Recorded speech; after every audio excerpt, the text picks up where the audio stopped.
This is Kashif Ali.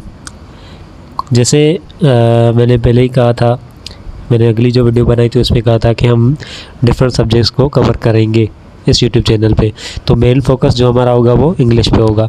तो आज जो हम स्टार्ट ले रहे हैं वो इंग्लिश से ही ले रहे हैं, और हम सेंटेंस के बारे में पढ़ेंगे कि सेंटेंस क्या होता है, सेंटेंस स्ट्रक्चर क्या होता है, और डिफरेंट चीज़ें जो भी मतलब सेंटेंस से जुड़ी होंगी हम पढ़ेंगे। तो डिफरेंट बुक्स में सेंटेंस की डेफिनेशन जो है वो डिफरेंट लिखी होती है। सिंपली हम सेंटेंस को डिफाइन करते हैं, a group of words which gives complete meaning or a group of words which makes complete sense or meaning, it is called sentence. क्या कहा मैंने, मतलब सिंपली जो डिफाइन करते हैं वो कैसे करते हैं, a group of words which makes complete sense or gives complete meaning, this is called sentence. For example, जैसे मैंने कहा group of words which makes complete sense और कंप्लीट मीनिंग।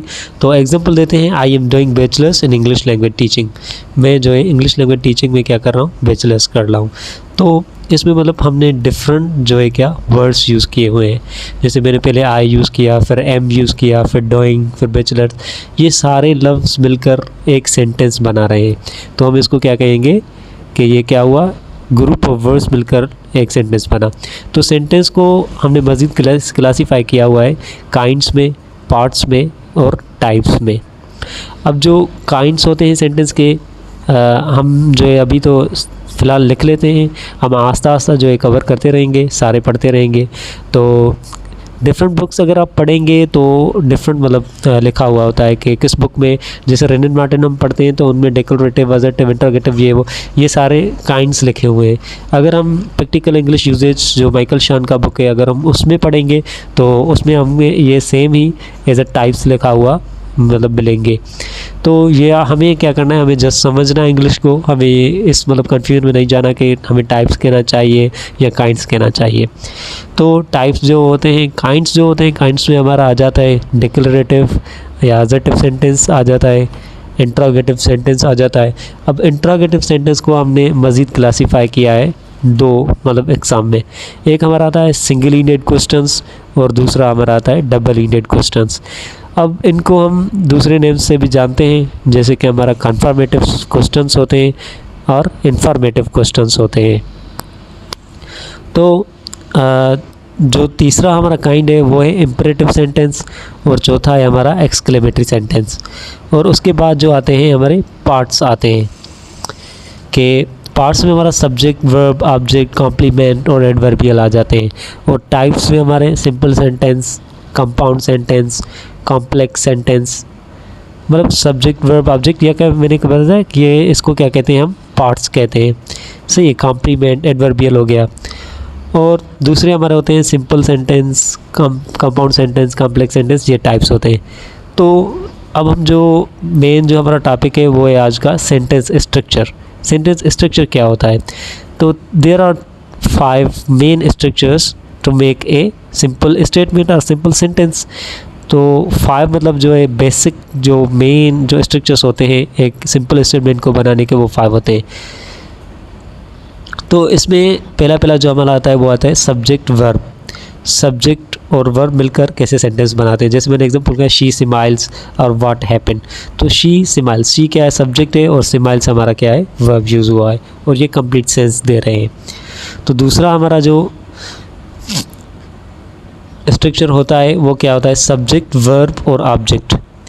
तो जैसे कि मैंने अभी एग्जांपल लिखा हुआ है, I am going to London. इसमें मैंने एग्जांपल्स लिखी है, I am going to London, I as a मैंने सब्जेक्ट यूज़ किया है, और एम जैसे हम एक्सिलरी वर्ब कहते हैं, और गोइंग मेन वर्ब, और टू लंदन एज अ हमारा सब्जेक्ट यूज़ हुआ है।